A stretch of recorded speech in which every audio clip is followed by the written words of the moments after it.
Well, when you think about Cam Moore, Jackson Dart, Shedeur Sanders, young players, right? Rookie players, they all played well from the pocket. And that's what you look for. Can they run the offense and not have quick feet and want to leave the pocket? Look at here. Look at Cam Moore throwing this ball here. There was a couple throws he made. Shedeur squaring his shoulders up, playing from the pocket. Look, they can all run, but you want them to play within the system. Dart here, look at that throw there. So they all did a nice job of sitting in the pocket, making decisions. Most young quarterbacks, after their first read, they take off and run. These guys sat in the pocket with poise and threw the ball very nicely. Okay, perhaps a nice sign for things to come. And as we look forward to week 2 of the preseason, what or who do you want to see out there, and what are you looking for? Well, the G-man, Russell Wilson, right? He has to play a little bit more, I think, in this preseason. The second preseason game is important for him, as well as the old veteran Aaron Rodgers for the Pittsburgh Steelers, right? He needs to play more. I mean, think about these two guys. You know, they've been in the league a while, but Aaron Rodgers especially, second, time in a division where he's dealing with another quarterback in Joe Flacco. Both of them have 18 years of experience. But Aaron Rodgers needs to play. It's going to excite the Pittsburgh Steelers fan. Remember, Aaron Rodgers is in Pittsburgh for one reason, to win playoff games. Yes. Pittsburgh Steelers always win 10 games. Yeah. He's there for the playoffs.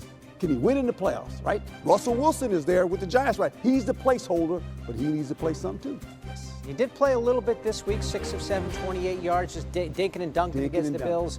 We'll see if Brian Daboll opens up the playbook a little bit this week when they take on the Jets, your Jets on Saturday. There you go. It's our man Herman Edwards. Week 1 of the preseason. Says Shedeur Sanders still stands behind Dillon Gabriel for the Browns coaches. Gabriel is ahead of Sanders in the eye of the coaching staff, but rarely in training camp has that position matched what we've seen on the field.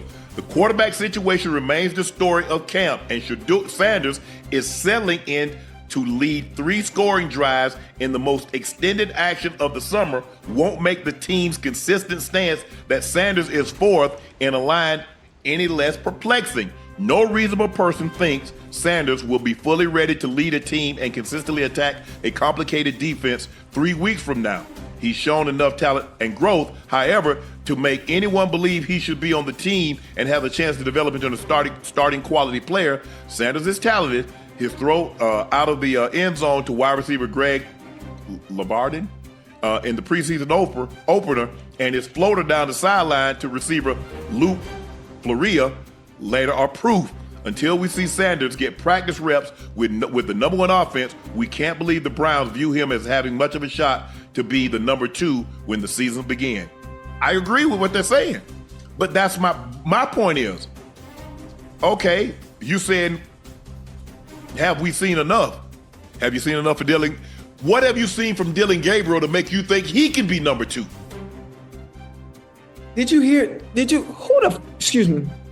Who wrote that? The Browns Athletic Insider. The Browns Athletic Insider, right? Yep. So you see Shedeur do what he does.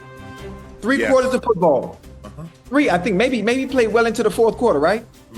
Yeah, I think so. So in a live game, you saw him play the way he played and still question if he can do the same thing when he has the actual starters at his disposal. I'm confused. My thing is, he says no reasonable person thinks Sanders will be fully ready to lead a team and consistently attack a complicated NFL defense 3 weeks from now. What about Dillon Gabriel?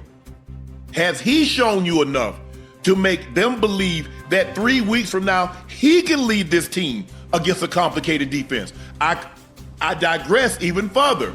Has Kenny Pickett ever shown you that he can lead a team against a complicated defense? Because all I know is that what I keep hearing is what you're telling me what he can't do. Like my coach just said in college, find something that he can do. See, you keep telling me what Shedeur can't do. Well, your job as a coach is to put players in position and find something that they can do. Wait a minute, but where's the can't coming from when we just saw him do it? I know it's a small sample size. It's 3/4 of football. But everything you said he can't do, he just did. Matter of fact, he just did what we already saw him do at Jackson State. He just did what we saw him do at Colorado. We just did, even though it's a small sample size. Uncle, I played the game for a very long time. Yep. I played the game for a very long time. I'm a receiver. I know what it's supposed to look like. I know what it looks like when there's a quarterback that's playing in a game and he's confident. He's polished. His pocket presence, his mannerisms. I know what it should look like. We've seen Kenny Pickett with the Steelers. If he was the answer for Cleveland, he would have been the answer in Pittsburgh. No, what's the question you're asking? Because if Kenny Pickett is the answer, I need to know the question. Did he play for the University of Pittsburgh? Yes. I don't. You know what? I don't know what more. I don't know what more. Listen, when you fill out your resume, right?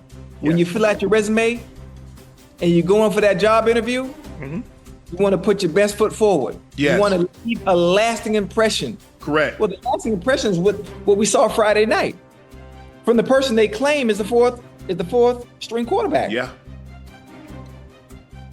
Okay. What do? We build from that on Saturday. Well, you build from that. No, you build from that starting in practice by giving him more reps, more quality reps. You don't leave him in the position that he was in where he's getting a handful of reps with the 3s and 4s. You give him some opportunities with the 1s, with the 2s. I'm not saying he has to take 5-6 reps with the 1s, but I'm saying you sprinkle, maybe you give him 1 or 2 reps. Maybe you give him 3 or 4 reps with the 2s. I do agree with this. Until we see Sanders get practice reps with the number 1 offense, we can't believe the Browns view him as having much of a shot to be number 2 when the season begins. True. I do agree with that statement. You're not going from 4 to 2. If you 4 training camp, then all of a sudden the season starts, you're number 2. Yeah. They're going to need to see you with the 1s and 2s to feel comfortable because they got to make a decision. And when you make that decision, you release somebody, ain't no guarantee that you're going to be able to bring them back and put them on your practice squad.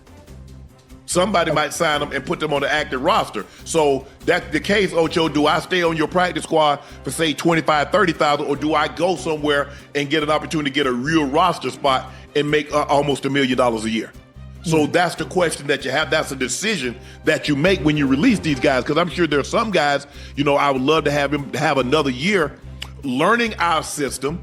And when we come back next year, having the OTAs, the training camp, the season of working the scout team stuff, when we come back for OTAs, Ocho, he should be good to go. He should be fully developed and good to go. So I don't want people thinking that Ocho and I are beating up on Zach Jackson. I agree with what he's saying. But my thing, I'm more talking about the Browns as an organization, as a coaching staff.